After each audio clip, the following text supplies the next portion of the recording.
6 гектар сатыла турган сугат жер көрсөтөбүз. Бишкектеги военный Антоновкада жайгашкан багы менен. Биринчи дарегини сиздерге түшүндүрөлү, урматтуу тез кабардын көрүүчүлөрү. Биз азыр Бишкектеги Унаа базарга жакын жерде турабыз. Сокулуктан шаарды көздөй кирип келе жатканда Унаа базар, андан кийин мечит бар. Мечиттен өткөндөн кийин биринчи светофор. Ушул светофордон эле сиздер оң тарапка жогору тоону көздөй жүрөсүздөр. ВОЗ деген конуш бар. Ошол ВОЗ конушун аралап өтүп, жогор жагына өтөт экенбиз. Ушул жакта жайгашыптыр. Ал эми шаардан кирип келе жатканда Унаа базарга жетпей, эң акыркы светофордон тоону көздөй. Азыр барып көрсөтөбүз. Багы менен 6 гектар жер, шашылыш сатылат. Азыр биз жерге жетип келип калдык. Бул жакта мына азыркы биз айткан ВОЗ конушу, анын бул жагында завод бар. Ошол заводдон айланып, бул жактагы жол менен келип калдык.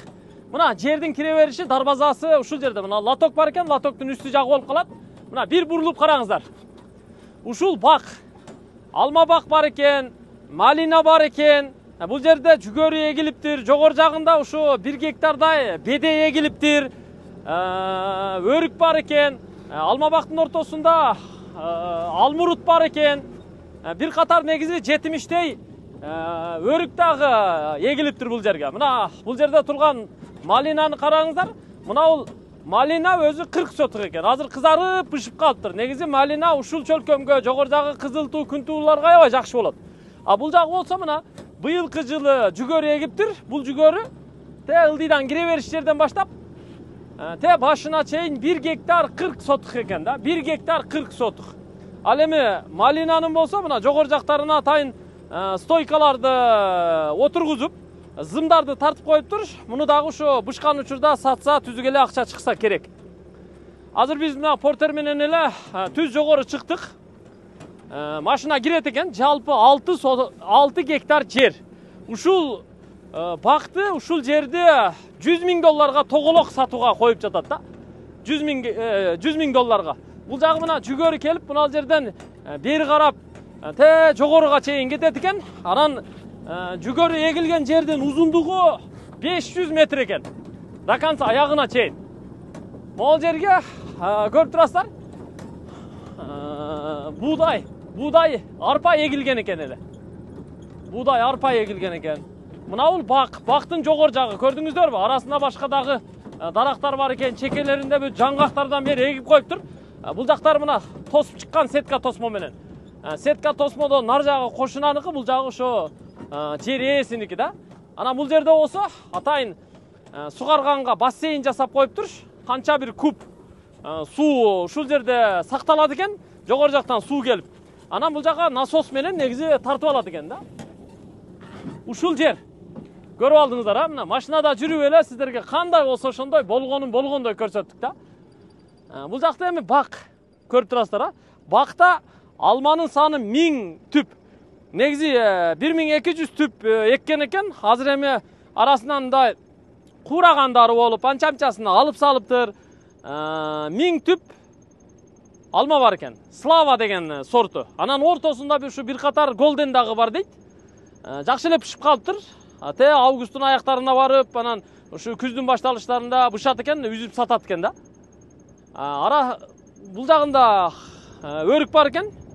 Бир 60-70 түптөй баткенден роса кандек өрүктөрдү алып келип эккен экен да.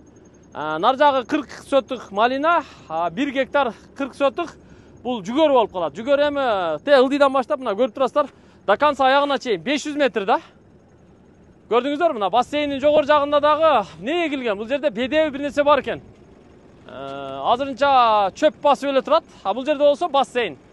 Бассейн дагы узундугу бир канча 35-40 метрдин тегерегинде экен да. Көп болсо 50 метр чыгат, туурасы бир 6-7 метр чыгат да. Бүт клёнка менен бул жерде мына бассейн жасап коюптур. Суу канча керек болсо жогор жактан толтуруп алып туруп эле ушул жактан насос менен анан бакты сугара берет экен да. Могул жерге кичине помидор, майда чүйда дагы эгип коюптур, эми керектүүсүн ушул жерден үзүп жешет экен да. 6 гектар жер туугандар, 6 гектар жерди $100,000 шашылыш түрдө сатууга койду. Себеби эмнеге сатып атат деген ой болушу мүмкүн сиздерде. Бул бактын жердин ээсинин башка бир өндүрүш ишканасы бар экен. Ошол жактан бошобой атат экен да. Келип караганга колу тийбей атат экен. Анан эми өзү карабаса, бирөөнү коюп койсо өзү карагандай болбойт. Ошон үчүн эми муну мындай тургуча быйыл анча колум тийбей калды. Келип сугарганга убактым жок болуп атат деп атат да. Эми бакты жерди ошон үчүн эле сатууга коюп атыптыр. Анан суу ошо жогору Токпай айылы, Кызыл Туу, Күн Туу жактан келет. Суу ошол жактан келет. Тетиги бассейндин башында турбасы бар экен. Арык менен буруп келип, бассейнди толтуруп алып, анан ылдый бакты сугара берет. Ал эми беде менен наркы жүгөрүнү жогорку шагарык менен сууну байлап келип туруп, анан сугара берет экен да. Быйыл мисалы бул жерди бүгүн ала турган болсоңуздар, жүгөрүсүн аласыздар, сотосун сотодой, паясын паядай. Бакты алманы терип аласыздар, арасында алмурут бар экен, аны да терип аласыздар. Өрүктөгө эч нерсе жок, али чоңой элек. Малинаны сатасыздар. Ушинтип бир кирешесин быйылкы жылы аласыздар да. $100.000 деп атат туугандар. Документи бар экен. Бул эми баягы сугат жер. Документи ушу ээсинин өзүнүн атында экен. Чалып, байланышып, документини көрүп, жаккан болсо кол алышып, алып иштетсеңиздер болот. Эми бакка кызыккан адамдар болсо бул жерди көргөндө эле сразу жабышат. Араңыздарда андай адамдар бар, туугандар. Ушуну менен жыйынтыктайбыз. Бул жак эми жанагы Унаа базардын алдынан бул жакка чейин бир канча бир 4-5 километр чыгат экен, шеп? 6 километр чыгат экен. Чоң трассадан 6 километр бул жака чыгат экен да. Мында айланып келгенде. Бирок жолу жакшы эле экен. Любой машина менен келе бересиздер. Тамчылатып сугарууга турбаларды полностью тартып коюптур дейт. Мынча баягы тамчылатып сугаруунун шлангалары бардыгы ушу ылдыйда турат. Жер асты менен тартыптыр да, жердин үстүндө, жердин астында турат да. Ушул эми көрүшкөнчө, ассаламу алейкум.